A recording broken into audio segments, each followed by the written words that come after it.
Hello, പുതിയൊരു വീഡിയോയിലേക്ക് സ്വാഗതം. ഞങ്ങൾ വീട്ടിലേക്കുള്ളൊരു മാസത്തേക്കുള്ള സാധനങ്ങൾ വാങ്ങാൻ പോവുകയാണ്. രാമൻകുളങ്ങര വഴിയെ പോയത്. ചന്തയിൽ നല്ല തിരക്കുണ്ടായിരുന്നേ.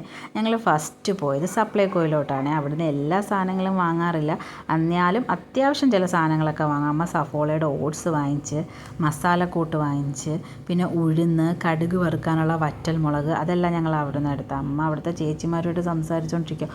കുറേ സമയം അങ്ങനെ പോകും. പിന്നെ ഇപ്രാവശ്യം അരിപ്പൊടി അവിടുന്ന് എടുത്തേട്ടാ. പിന്നെ തുണി കഴുകുന്ന സോപ്പൊക്കെ അവിടെ നിന്നാണ് ഞങ്ങൾ വാങ്ങുന്നത്. അതെല്ലാം വാങ്ങിച്ച് പിന്നെ അവിടെ തിരക്കില്ലാത്തതുകൊണ്ട് പെട്ടെന്ന് ബില്ലടിച്ച് കിട്ടിയിട്ടുണ്ടായിരുന്നു.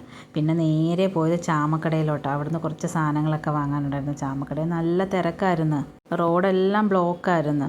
പിന്നെ അവിടുന്ന് നമുക്ക് ഹോൾസെയിലിനും റീറ്റെയിലിനും ഒക്കെ സാധനം വാങ്ങാൻ നല്ല ലാഭമാണ്. ഞങ്ങൾക്ക് അത്യാവശ്യമായിട്ട് കുരുമുളക് വേണമായിരുന്നു, നല്ല വിലയായിരുന്നു കുരുമുളകിന്. പിന്നെ കുറച്ച് കൊച്ചുള്ളിയും കൂടെ വാങ്ങിച്ച് ഞങ്ങൾ കുറച്ച് ജ്യൂസ് കുടിക്കാനായിട്ട് പോയി. നല്ല ദാഹം ഉണ്ടായിരുന്നു. അങ്ങനെ ജ്യൂസ് കുടിക്കാനായിട്ട് ചെന്നപ്പം അമ്മ കാന്താരി പൈനാപ്പിൾ സോഡയാണ് പറഞ്ഞത്, കണ്ണൻ മുന്തിരിപ്പാലുമാണ് പറഞ്ഞത്. ഞാൻ രണ്ടും കുടിച്ച് നോക്കി, പക്ഷേ എനിക്ക് മുന്തിരിപ്പാലായിട്ടാണ് ഇഷ്ടപ്പെട്ടത്.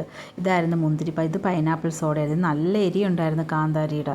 ഞാൻ അങ്ങനെ മുന്തിരിപ്പാൽ പറഞ്ഞ് വെയിറ്റ് ചെയ്ത് നിൽക്കുമായിരുന്നു. അങ്ങനെ നല്ല സൂപ്പർ ടേസ്റ്റായിരുന്നു കേട്ടോ. നമ്മൾ ആ ചൂട് സമയത്ത് അതങ്ങോട്ട് തണുത്ത മുന്തിരിപ്പാൽ കുടിക്കുമ്പോൾ നല്ല അടിപൊളി ടേസ്റ്റായിരുന്നു. പിന്നെ അവിടുന്ന് പുളിമുട്ടായി ഉണ്ടല്ലോ, അതുണ്ടായിരുന്നു. അത് വാങ്ങിച്ച് നല്ല ടേസ്റ്റ് ഉണ്ടായിരുന്നു. അത് എല്ലാവർക്കും ഇഷ്ടമാണ് ഞങ്ങളുടെ വീട്ടിൽ.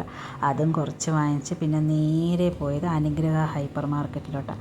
ഞാൻ മുമ്പത്തെ വീഡിയോയിൽ പറഞ്ഞിട്ടില്ലേ, അവിടെ ചൊവ്വയും വെള്ളിയും വെജിറ്റബിൾസിന് ഓഫറുള്ള ദിവസമാണ്. അന്ന് നല്ല തിരക്കായിരുന്നു, വെജിറ്റബിളിന് ഓഫറുള്ള ദിവസമായിരുന്നു.